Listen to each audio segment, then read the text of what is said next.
Voltando para aquela questão da emoção, que as pessoas são muito emocionais e etc. Isso não foge, por exemplo, as pessoas continuam sendo muito emocionais, acho que até mais emocionais ainda quando você vai pro mundo cristão, né? Porque hoje tá tendo essa guinada aí do zoomer pra religião, né? A bolha católica tá ficando imensa, aí toda essa bolha neopentecostal, lá em Joinville, tem a maior igreja dessas de parede preta do Brasil inteiro, que é a Onda Dura, né? Então tem... daquele estilo descolado? Igreja parede preta, né? Church. Exatamente. Essa é a onda. Inclusive, o nome Onda Dura é porque é uma onda que dura, entendeu? Que ela bate e ela dura. O conceito é bom, hein? Entendeu? O conceito é bom. Gostei do conceito. E aí, cara, é gigantesco, é imenso. E assim... Como cristão, eu prefiro que as pessoas estejam indo, pelo menos, pra isso do que pra outras coisas. Mas, assim, me incomoda muito justamente essa questão emocional. As pessoas vão lá muito por essa questão emocional, assim, sabe? Tipo... Sapatinho de fogo. Jesus me tocou. Exatamente. E... via de regra, tem pouquíssimo estudo, né? Então, tem pouquíssimo entender o que é cristianismo de verdade. Então, assim... N críticas, mas o que eu ia falar é que, assim... Esse mundo, não só o zoomer, mas todo mundo hoje, realmente são muito movidos por emoção. Você não acha também que isso voltando para estressar o argumento, um fruto dessa ordem liberal? Porque o liberalismo, ele não só criou valores, ele ressignificou alguns valores. Por exemplo, essa questão alguns, inclusive, foram removidos e não colocaram nada no lugar. Esse é um outro problema, mas prossiga. Mas, por exemplo, constitucionalismo.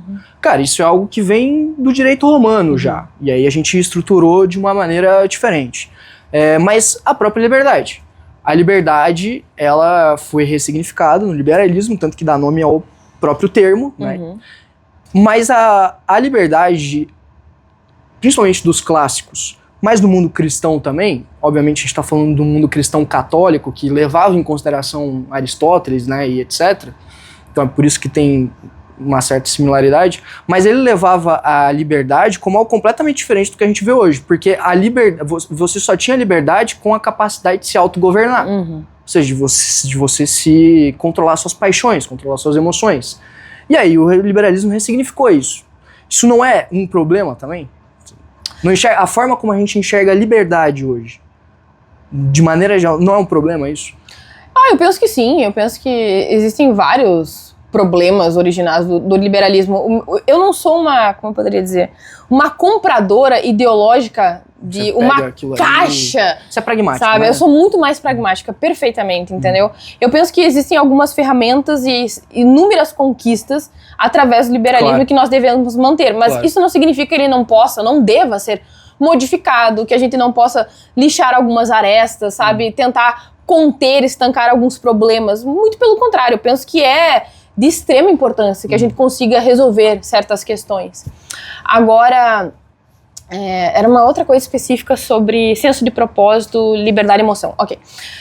Cara, tem uma questão aí que eu acho que é meio polêmica. É a primeira vez que eu vou falar isso na minha vida, tá? Tipo, em público. Tá. Eu penso que a sociedade atual, ela está muito pouco masculina.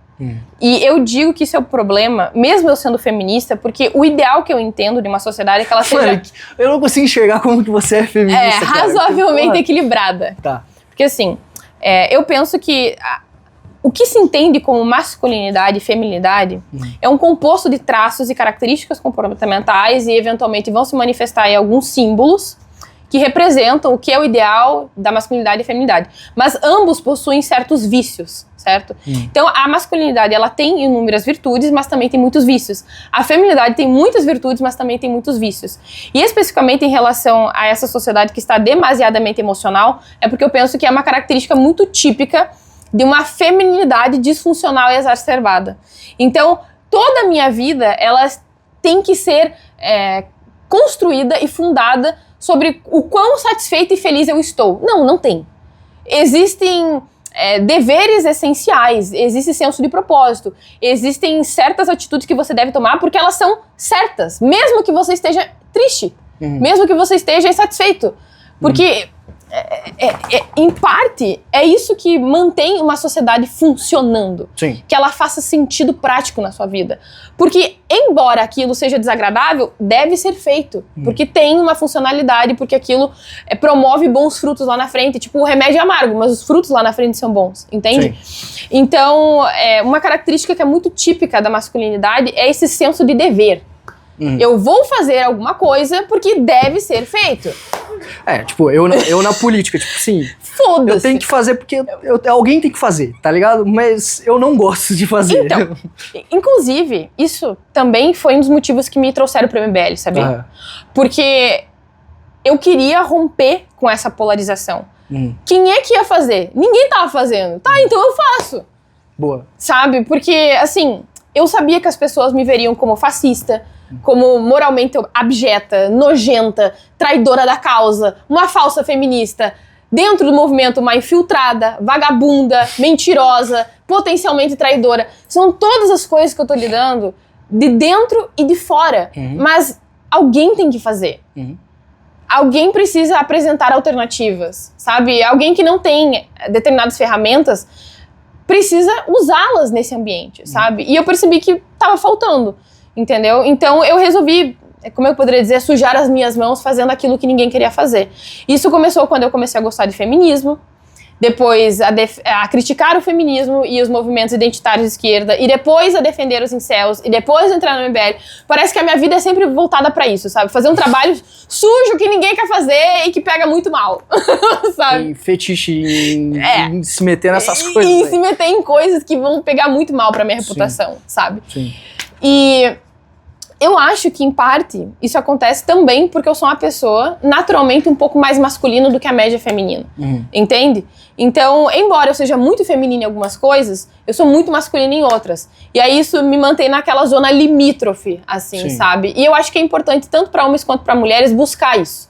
Porque homens que são demasiadamente masculinos, talvez eles se tornem prepotentes, muito autocentrados, pouco compassivos, pouco empáticos, falta sofisticação para compreender determinados fenômenos, sabe? E em contrapartida, quando uma mulher ela é muito feminina, ela pode se tornar demasiadamente dependente, frágil, emocional, covarde, fútil, voltada para questões muito pequenas e detalhistas que não necessariamente são importantes e imprescindíveis para um projeto maior.